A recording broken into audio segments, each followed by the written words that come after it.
If given a choice between watching the Super Bowl or watching the Lord of the Rings trilogy, give me cake.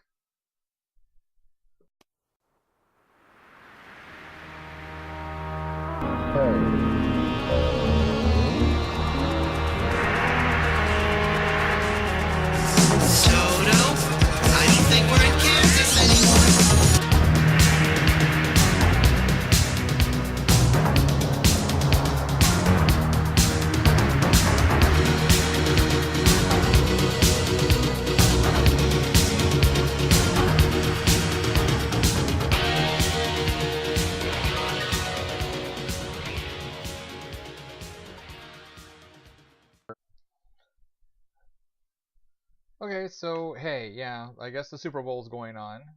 Normally I would have recorded this the day before the Super Bowl, but things got all sorts of weird and hectic yesterday, so I'm doing this on the day of the Super Bowl, which by the time everyone sees this, your team will have won or lost, or you won't care and you just watched a whole bunch of really cool commercials. Um, I haven't seen any of it, not feeling like I'm missing anything. I did get to see the new Star Trek, um, the J.J. Abrams Star Trek commercial. It still doesn't look any more or less interesting than it did before. It doesn't look like it's offering us anything except for a little bit better view of the villain. Um, Someone in a blue shirt jumping off a really tall building. Um, Notice that Spock wears blue. The reason why that's significant is because there's a rumor that Zachary Quinto does not want to return for a third movie, and so possibly they need to find a way to kill him off or make him look something different. I don't know. That said, I don't care. Not saying I don't care about the movie. I'll see it. Of course, I'll see it. Even though I don't visually like the new style of the movies. But of course I'll see it. It's Star Trek. I've seen everything Star Trek. I've even seen that fan film was it of Gods and Men, which has moments of being good and other moments of being, oh wow, that's really a fan film. I don't care if you actually did get like Nichelle Nichols and um, Chekhov and all these other people to come back and play their parts. It's still, yeah, definitely a fan film. You blended way too much shit in there just for the fans. But that said, I hope that everyone is having a good weekend. Mine's been okay. Just been shopping, just preparing for actually the mandatory 10-hour days this upcoming week because that's what my job does. Knew about it going into it, so not really too horribly much of a surprise. But yeah, it's busy time of the year for the company I work for. So for the next 2 weeks, we all work mandatory 10-hour shifts all week long, and then we get a little bit of a reprieve. And if I recall correctly, pretty much all the month of March is mandatory tens. Um, so I guess yay for extra money on a check. Um, let's see. Oh, speaking of work, I was reminded the other day at work exactly how much of a geek I am because I was actually kind of joking with someone about how she was confused about Star Trek movies. She knew about the Star Trek original TV show, but didn't know these movies. What movies are you talking about? And I'm like just flabbergasted. I don't. What you? Yeah. And so then it came out another one of my coworkers has never seen any of the movies, which I'm like thinking. I'm not saying you have to be a fan of science fiction or anything. It just seems like you would have seen one of these movies.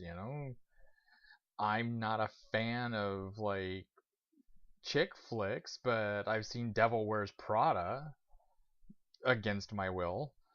So, well, not really against my will. That makes it sound a little darker than it actually was, but it wasn't my choice of movie, I'll tell you that. Just seems like people would have seen it. at least one of the many, many Star Trek films, but fine, fine, fine. So I'm joking about that, and then my other coworker, she acknowledges that she's never seen one, and I'm kind of like going, oh, okay, well, I guess, okay, whatever.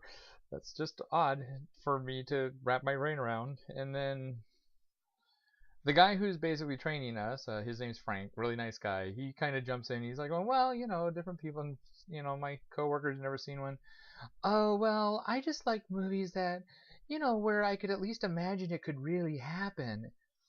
And, like You've Got Mail could really happen. But,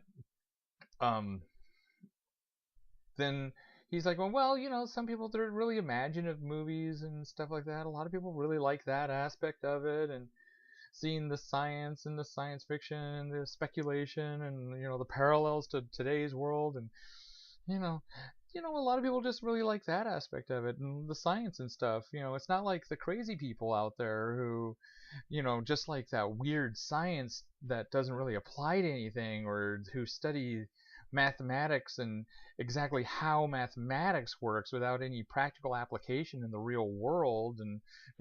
And as he's going on about, it suddenly diverges into mathematicians who study the abstracts of math and not actually anything that has any practical world application. That's when I kind of piped in and went, yeah, that was my major at ASU, abstract mathematics. Yeah, that person that he was describing as one of the crazy people, those weird geeks that no one would ever understand. Yeah, that was my major. Then I had to explain the value of abstract mathematics to my coworkers.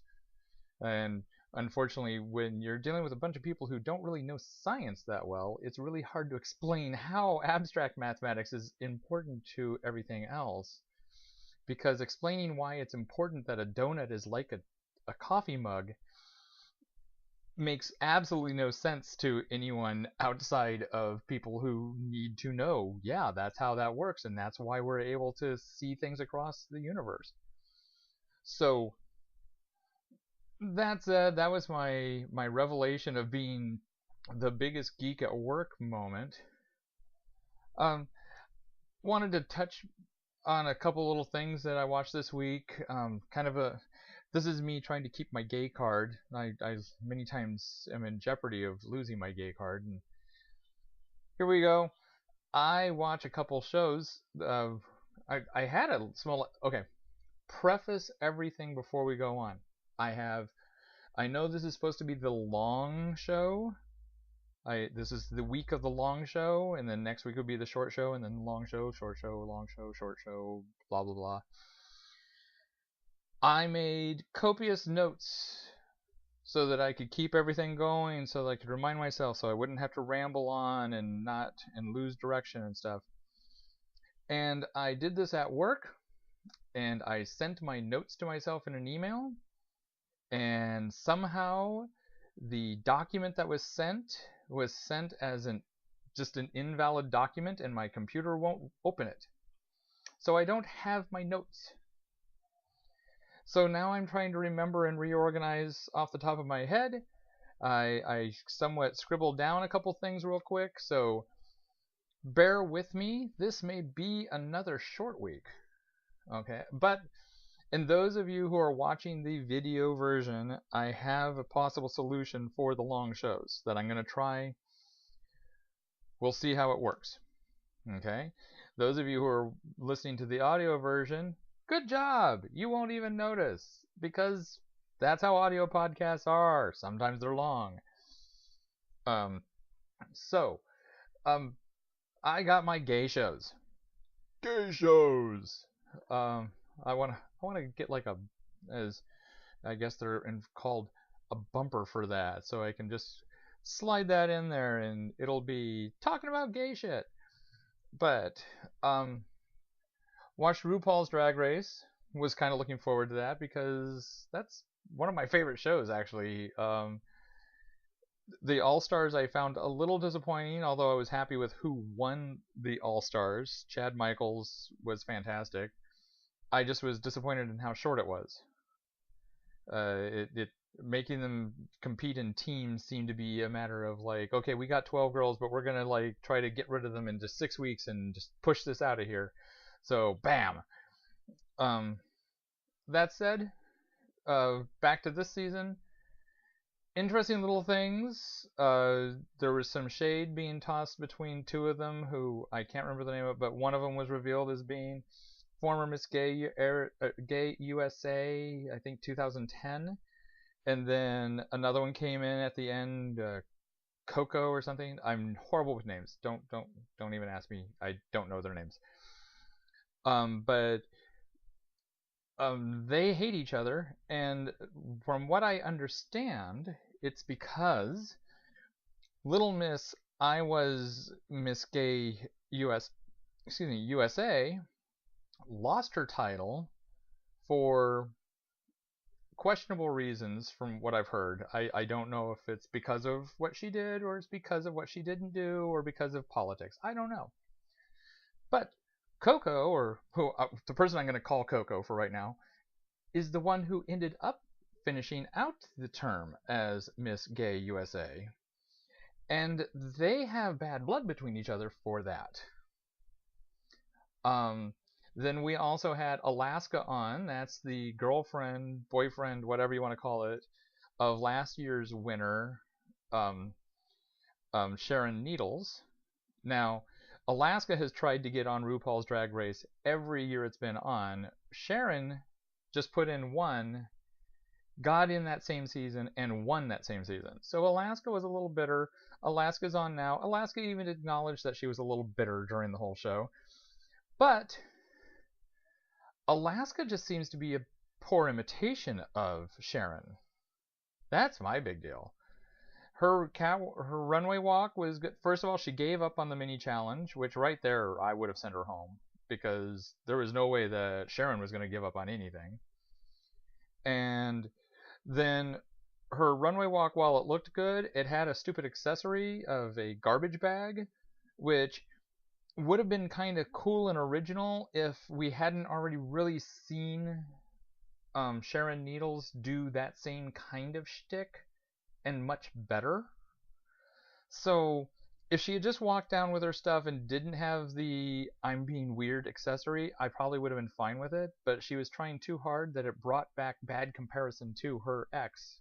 Or her current, not her ex. Sorry about that. Alaska, Sharon, I hope you don't break up. Roxy's my favorite. Glad she won. Love Roxy. Just tossing that out there. And congratulations, Roxy, on losing all that weight. Hope I can do likewise. Although I don't have that much, but still, good job. Then I do have... and then of the two that were up for elimination, I agree with the one who went home, the fan choice one, but at the same time, I would have been tempted to choose the other one, because the other one walked down the runway looking like a little boy in a wig. Okay, at least the fan favorite, while not up to the same standards as all the other queens, looked like a drag queen. Kind of had it going right there. You would have went, oh, okay, yeah, I can see her performing on stage as a drag queen. I can see calling her a her. Where the one that didn't get sent home, this is a small Peruvian houseboy, right? This is not a drag queen. This is completely aside from all the stupid comments that she made backstage, which Rue wouldn't have been privy to. I'm talking just her stage performance. I would have been tempted to send her home, and her challenge performance. So, okay, whatever. First, she didn't talk during the challenge, so she was a little boy in a dress there, and then she comes down the runway as a boy in a dress. Useless. Have heard, because there's rumor, they've been talking about how like there's going to be a little bit of drama coming up in the next episode, and I think I maybe know what it is, because I got to hear a little tidbit. One of the contestants, the one that's a little nutty, who came down with the red dress and the festoony thing that just needed way too much, she had way too much going on, as Rue said, the dress was wearing her. I want to say her name's Jade or something like that. apparently has porn in her background. And I'm kind of thinking that may be the revelation that we're going to get this upcoming week. Hmm. Originally, we were thinking maybe, well, Joseph was wondering whether or not it was going to be a transvestite or something like that, and I was like, I took it that one step further. I'm like going, oh my god, what if one of them's actually a girl pretending to be a boy, pretending to be a girl? It's a whole Victor Victoria thing. Ah! Oh, great dance songs. I mean, great music, but I don't think that's what's going to happen. And that's probably for the best. Rue, while we're talking about that though, give us another 6 episode thing. If you're going to do a little short season thing, give us the next King Superstar. Show us the next drag King Superstar. Find some kings out there that can show us that there are drag kings worth mentioning. Okay, not just people wearing, not just women wearing jeans, flannel, and lip syncing to John Cougar Mellencamp songs really badly and thinking that they're conveying some sort of maleness or entertainment value. No, show us the good ones. Okay? Show us the ones that understand they have to entertain. And you only have to do it for 6 weeks. Just do it as a little short thing. Also, I think for Drag U, do a couple episodes of men who want to understand what their drag queen sons or their wives or whatever are going through. I would watch that. The best challenges every year are the ones where you have the guys, where they get straight guys doing it. So, yeah. Also, I had like a small list of shows, but I can't remember what the other ones were. The only other one I remember is Project Runway, which just started, and I found out that we have another one on DVR, so I'm 1 week behind. I thought it was coming up a little bit later. I accidentally found out who got sent home, which annoys me because actually it was one I liked, and plus I didn't want to know ahead of time like this. I was just looking for a name of one of the contestants. This seems like the year of possibly lots of ego conflicts. They're doing teams like Bravo did with Fashion Show, which was their show that they did when they lost Project Runway. And the teams were kind of an interesting idea there. I'm not so sure it's going to work in an interesting way on Project Runway. On Fashion Show, they got a whole bunch of really good designers who seemed to be designers who worked, per se. Or not work, but on this one, they seem to kind of always deliberately go for alpha personalities. And therefore, we're looking at a whole bunch of conflicts. We've already seen where people are like going, oh, I don't. And then on the runway, the people in the bottom get to state what they would have done differently and how, oh, but my team said that they thought it should be this way, and da-da-da. So the whole runway experience of explaining why your look looks so bad is actually, hey, let's see how well I can throw my teammates under the bus and how much my teammates threw me under the bus. It's a little viciously backstabby for this show, especially so early. Hopefully it'll kind of smooth out a little bit, but and again, you're definitely not going to lose me. It's one of the best shows of these types on TV. But still a little, I don't, this experiment will be fine for 1 season. I don't see me thinking that this is a good experiment for any length of time. So that is my trying to lay claim to my gay card this week. I'll try to take better notes next week. Well, actually, I probably did take better notes. It's just that they're stuck on my computer at work. Now, I had said last week and the week before that we were going to talk about horror. Yay! I had a great list of things to talk about.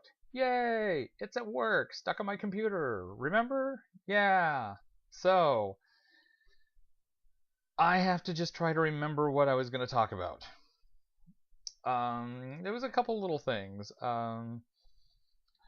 I have scribbled down here Cthulhu, H.P. Lovecraft. I don't know what I was going to say about it. I know I had a big list. If you haven't experienced any H.P. Lovecraft, go out and read some. My advice is it's always better to read like 5 or 6 of his stories at a time instead of just reading just one. And I know that that's a little bit more time consuming or whatever, and especially if like, well, I really didn't get into that one.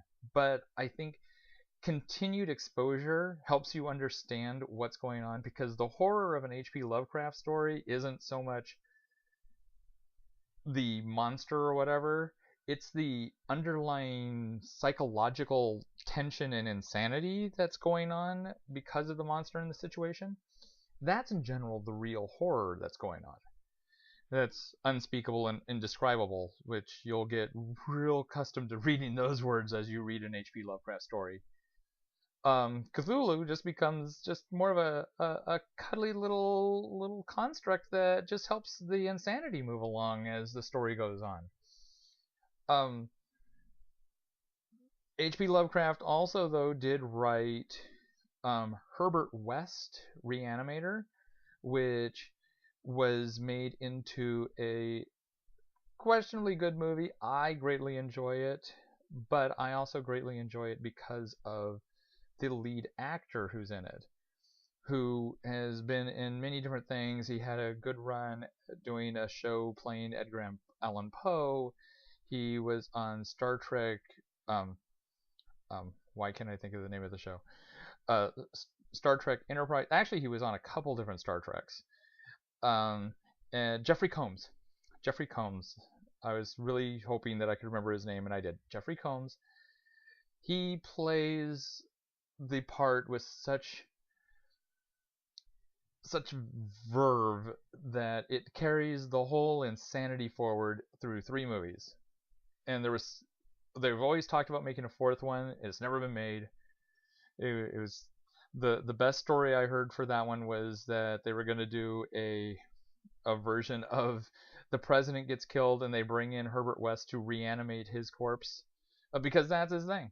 He has this glow-in-the-dark green substance that helps bring the dead back to life, and he just doesn't understand how come people don't understand his progress. He just doesn't get it. People keep on like getting upset that he goes around reanimating dead bodies that are not so agreeable, but so they're not agreeable, so they try to kill the living. Pay attention to the fact that, look at me, I reanimated the dead. That's great. The rest of this is just little wrinkles that we will iron out amongst the survivors in the laboratory. So I killed your cat. I brought it back to life. Ta-da! So the 4th story was going to be him going to the White House to reanimate the president, and that was going to be that just sounds beautiful. I would love to see that as a movie. But I doubt that's going to be done, because it also, if I recall correctly, was supposed to be reflective of the politics at the time, so they'd have to completely change the plot line or the story.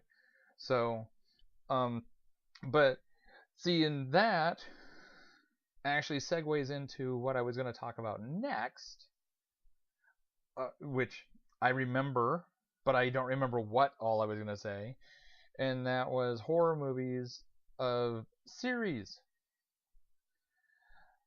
Friday the 13th, Hellraiser, Chucky,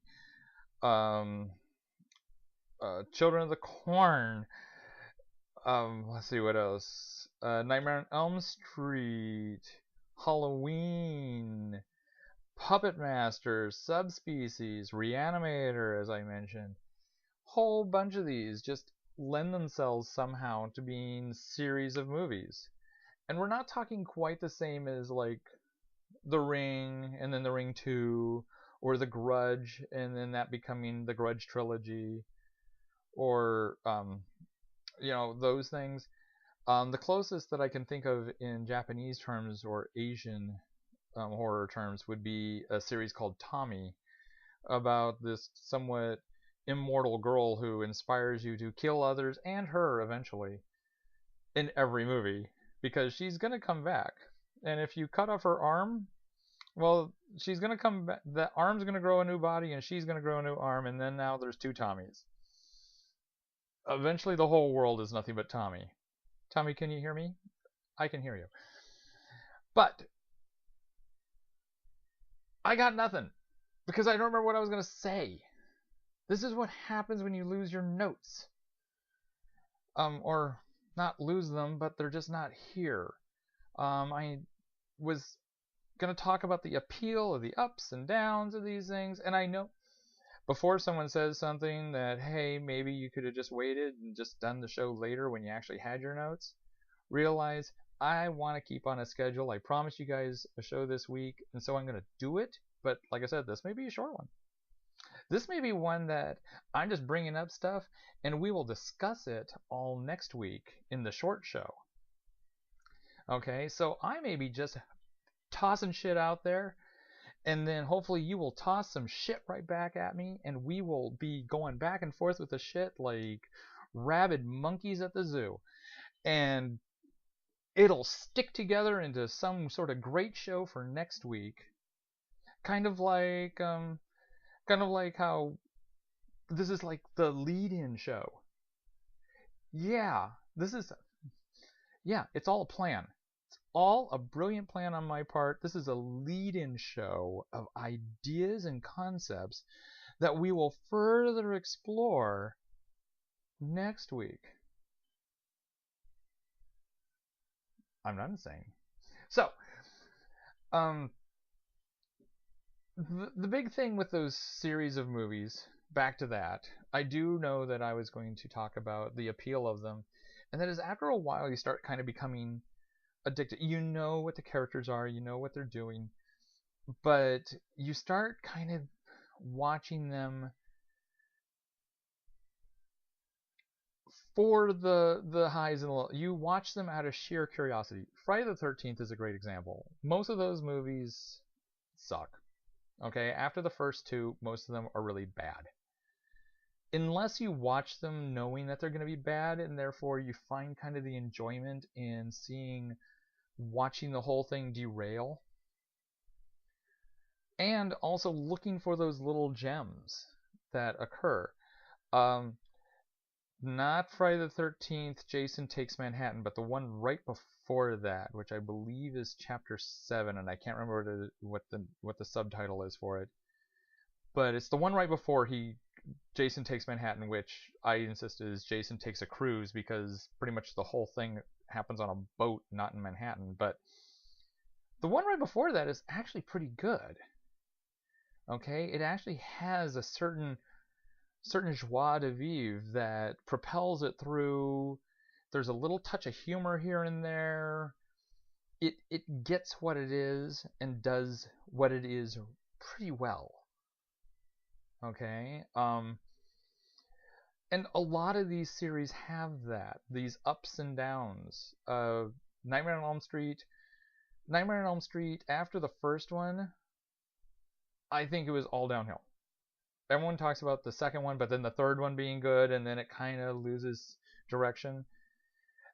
I think that after the first one, Freddy Krueger started becoming more and more of a like Saturday morning Scooby-Doo villain that you ended up kind of rooting for. So I guess he was more like Witchy Poo that happened to kill teenagers. And it wasn't until we got to Wes Craven's New Nightmare that we returned him to being a scary creature, even though he only killed, I think, 2 people in that whole movie.